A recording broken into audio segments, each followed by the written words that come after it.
మీ ఎలాంటి వ్యాపార ప్రకటనలకైనా వెంటనే మా ఛానల్ సంప్రదించండి. అందరికి నమస్కారం. నేను శిరీష. ఈరోజు మనతో పాటు ఉన్నారు ప్రముఖ ఆధ్యాత్మికవేత్త, జ్యోతిష్య పండితులు, శ్రీ విద్య ఉపాసకులు డాక్టర్ సుదర్శన్ శర్మ గారు. గురుగారితో మాట్లాడుతూ. గురుగారు నమస్కారం. నమస్కారం తల్లి. గురుగారు, ముఖ్యంగా 2026 సంవత్సరం స్టార్ట్ అయిపోయింది. సో జనవరి మాసంలో వృషభ రాశి వారికి ఎలా ఉంటుందంటారు? ఎలాంటి జాగ్రత్తలు తీసుకుంటారు? వందే రత్న నిబద్ధ హేమకుటాం రత్నాం బరుల్లాసినీం పాలక్షామవయేక్షుపాశు నిమద్బాహుం ప్రసన్నాననాం బాలార్క ప్రతిమాన కుండలధరాం కేయూరహారోజ్వలాం శోణాంగీం భువనేశ్వరీం హరిహర బ్రహ్మాదిభిర్వందితాం. శ్రీమాత్రే నమః. అస్మత్ మాతా పార్వతీదేవి, పితాదేవో మహేశ్వరాయ నమో నమః. అస్మత్ పితు శ్రీ భమిడి వెంకట సుబ్రహ్మణ్య శర్మ పాదారవిందాభ్యో నమో నమః.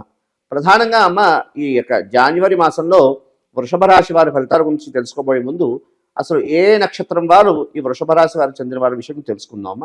ప్రధానంగా తీసుకుంటే కృత్తికా నక్షత్రం 2, 3, 4 పాదాలు, అదేవిధంగా రోహిణి నక్షత్రం 1, 2, 3, 4 పాదాలు, అదేవిధంగా మృగశిర నక్షత్రం 1, 2 పాదాల వారు ఈ వృషభ రాశి వారికి చెందిన వారు అవుతారమ్మా.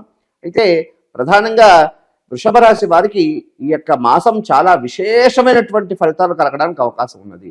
అంటే ఎన్నాళ్ళ నుంచో అనుకున్నటువంటి కష్టాలతో ఉన్నటువంటి కొండలాంటి కష్టాలన్నీ కూడా ఈ మాసం నుంచి ఉపశమనం కలగడానికి అవకాశం అయితే ఉందమ్మా. ప్రధానంగా ఒకరికైనా కాదు, ప్రతి వ్యక్తికి కూడా, ప్రతి దీంతో రాజకీయాల్లో ఉన్న వారికి అనుకోండి, లేకపోతే ఎవరికైనా సరే ఈ యొక్క వృషభ రాశి వారికి, ఎందుకంటే ద్వితీయంలో గురువు ఉన్నాడు, అదేవిధంగా భాగ్యంలో పంచగ్రహ కూటమి నడుస్తున్నది, కాబట్టి చాలా విశేషమైనటువంటి మాసంగా చెప్పుకోవచ్చు తల్లి. గురుగారు, ముఖ్యంగా వృషభ రాశిలో ఉన్న విద్యార్థులకు ఎలా ఉంటుందండి? ప్రధానంగా తీసుకుంటే విద్యార్థులకి చాలా అద్భుతంగా ఉందమ్మా. ప్రధానంగా వీళ్ళు ఎన్ని నెలల నుంచో కాస్త, అంటే ఎంత కష్టపడినా ఫలితం రావట్లేదు అని వాళ్ళకి ఒక వ్యవహారం ఉండేది. ఈ యొక్క మాసం వీరికి చాలా విశేషమైనటువంటి ఫలితాలు కలగడానికి అవకాశం ఉన్నది. అలాగని కాన్ఫిడెన్స్ ఉండొచ్చు, కానీ ఓవర్ కాన్ఫిడెన్స్ చదవకుండా కాస్త జ్ఞాపక శక్తి కాస్త ఉంచి, కాస్త విశేషం, అంటే స్వల్ప మాత్రం ప్రయత్నం చేస్తేనే విశేషమైనటువంటి ఫలితాలు కలగడానికి అవకాశం ఉంది తల్లి. గురుగారు, ముఖ్యంగా ఉద్యోగ వ్యవస్థలో ఉన్న వారికి ఎలా ఉంటుంది అంటారు? ఎలాంటి జాగ్రత్తలు తీసుకోవచ్చు అంటారు? ప్రధానంగా ఈ యొక్క వృషభ రాశిలో ఉద్యోగం వస్తువులకి చాలా విశేషమైనటువంటి ఫలితాలు కలగడానికి అవకాశం ఉందమ్మా. ఎందుకంటే భాగ్యంలో విశేషమైనటువంటి గ్రహ సంచారం నడుస్తున్నది. ఈ యొక్క గ్రహ సంచారం వల్ల విశేషంగా ప్రమోషన్లు రావడానికి, ఎన్నాళ్ళ నుంచో ప్రమోషన్ కోసం ప్రయత్నం చేసిన వారికి ప్రమోషన్ కలగడానికి అవకాశం ఉన్నది. అదేవిధంగా అధికారుల ద్వారా విశేషమైనటువంటి గుర్తింపు కలగడానికి అవకాశం ఉన్నది. అదేవిధంగా ఉద్యోగస్తులకి విశేషంగా ధన యోగం కూడా జరగడానికి అవకాశం ఉన్నది. గురుగారు, ముఖ్యంగా ఎవరికైతే వివాహం జరగలేదో వారికి వివాహ యోగం ఉందంటారా ఈ మాసంలో? ప్రధానంగా తీసుకుంటే ఈ యొక్క వృషభ రాశి వారికి ఈ యొక్క మాసం చాలా విశేషమైనటువంటిగా, అంటే ఎన్నాళ్ళ నుంచో ఈ వివాహ విషయం గురించి ప్రయత్నం చేస్తున్న వారికి, అంటే అందరి ద్రాక్ష గుత్తిలుగా ఎన్నాళ్ళ నుంచో ప్రయత్నం చేస్తున్న వారికి ఈ యొక్క మాసం చాలా విశేషంగా ఫలితాలు కలగడానికి అవకాశం ఉందమ్మా. అంటే వివాహ ప్రయత్నం చేస్తున్నా కూడా కలగట్లేదు, వివాహం సిద్ధి కావట్లేదు అన్న వాళ్ళకి అనుకోకుండా సంబంధం వెతుక్కుంటూ వారి దగ్గరికి వచ్చి వివాహం కలగడానికి అవకాశం అనేది ఉన్నది. ఎందుకంటే ద్వితీయంలో గురు సంచారం, అదేవిధంగా భాగ్యంలో పంచగ్రహ కూటమి సంచారం వల్ల విశేషమైనటువంటి ఫలితాలు కలగడానికి అవకాశం అయితే ఉంది. గురుగారు, ముఖ్యంగా ఆరోగ్యపరంగా ఎలా ఉంటుందంటారు? ఆరోగ్య సంబంధమైనటువంటి విషయాలు ఇంకా వృషభ రాశి వారికి తీసుకుంటే ప్రధానంగా వాతావరణ సంబంధమైనటువంటి అంటే వాత పిత్త కఫ రోగాలు, అంటే కాస్త నడుస్తుందంతా కూడా చలి సంబంధమైనటువంటి ఇది, కాబట్టి వాటికి సంబంధించినటువంటి అనారోగ్యాలు తప్ప ప్రధానంగా అంతగా అనారోగ్య సమస్యలు అయితే అంతగా ఇది లేదు.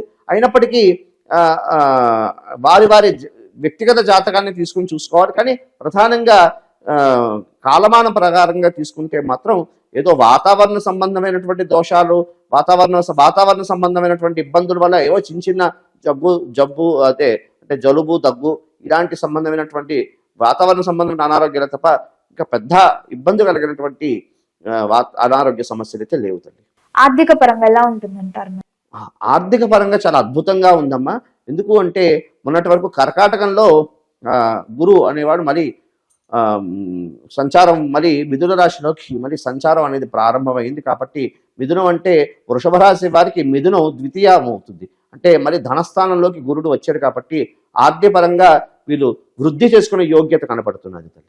గురుగారు, ముఖ్యంగా వివాహం జరిగి సంతానం లేకుండా చాలా మంది బాధపడుతుంటారు. సో ముఖ్యంగా ఈ వృషభ రాశిలో సంతాన యోగం ఉందంటారా? ప్రధానంగా తీసుకుంటే సంతాన నిమిత్తార్థం ఈ ప్రయత్నం చేస్తున్న వారికి విశేషమైనటువంటి ఫలితాలు కలగడానికి అవకాశం ఉన్నది. అయితే ప్రథమంలో కాస్త ఇబ్బంది కలిగిన ద్వితీయార్థం బాగుంటుందని చెప్పుకోవచ్చు. గురుగారు, ముఖ్యంగా సినీ రంగంలో ఉన్న వారికి, కళాకారులకు ఎలా ఉంటుందండి? కళాకారులకి ఈ యొక్క మాసం చాలా విశేషమైనటువంటి ఫలితాలు కలగడానికి అవకాశం ఉందమ్మా. అంటే ఎన్నాళ్ళ నుంచో ఈ అవకాశం కోసం కళాకారులు ఈ అవకాశం నిమిత్తార్థం ప్రయత్నం చేస్తున్న వారికి వెతుక్కుంటూ అవకాశాలు రావడానికి అవకాశం ఉన్నది. వారికంటూ గుర్తింపు కలగడానికి కూడా అవకాశం ఉంది తల్లి. గురుగారు, ముఖ్యంగా అకస్మాత్తుగా ధనలాభం అంటే ఎవరైనా అనుకోకుండా డబ్బులు ఇస్తుంటారు, లేకపోతే ఏదో ఒక పరంగా మనకు డబ్బు వస్తుంది. సో అలాంటి యోగం వీళ్ళకి ఏదైనా ఉందంటారా వృషభ రాశి వారికి ఈ మాసంలో?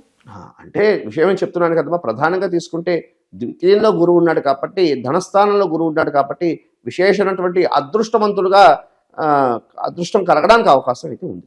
గురుగారు, ముఖ్యంగా మరి ఈ మాసంలో రైతులకు ఎలా ఉంటుందంటారు? రైతులకు చాలా విశేషంగా అద్భుతంగా ఉందమ్మా. ఎందుకంటే పత్తి సంబంధమైనటువంటిది, అదేవిధంగా ధాన్య సంబంధమైనటువంటి వ్యవహారం అంతా కూడా చేతికి పంట వచ్చి అద్భుతంగా వాళ్ళు ఆనందించినటువంటి యోగ్యత అయితే మాత్రం ఈ వృషభ రాశి వారిలో రైతులు ఎవరున్నారో వారందరికీ కూడా సిద్ధించే యోగ్యత అయితే కనపడుతుంది.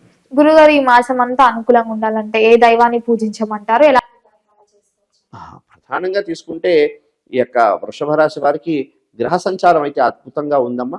అయితే కాస్త రాహు కేతువుల యొక్క దోషం ప్రభావం వల్ల కాస్త ఇబ్బంది ఉంది కాబట్టి గణపతికి గరికతో అర్చన చేసుకుంటూ ఉండడం, అదేవిధంగా శుక్రవారం ఈ అమ్మవారికి సంబంధించినటువంటి రాహుకాలంలో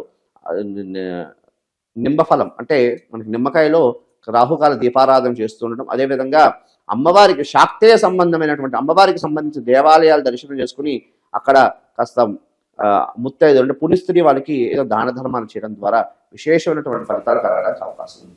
గురుగారు, మొత్తం మీద వృషభ రాశి వారికి జనవరి మాసంలో ఎలా ఉండబోతుందో తెలియజేసినందుకు ధన్యవాదాలు. శుభమస్తు. కాలే వర్షతు పర్జన్య పృథివీ శస్యశాలిని దేశోయం క్షోభరహిత బ్రాహ్మణా సంతు నిర్భయ. స్వస్తి. శుభమస్తు.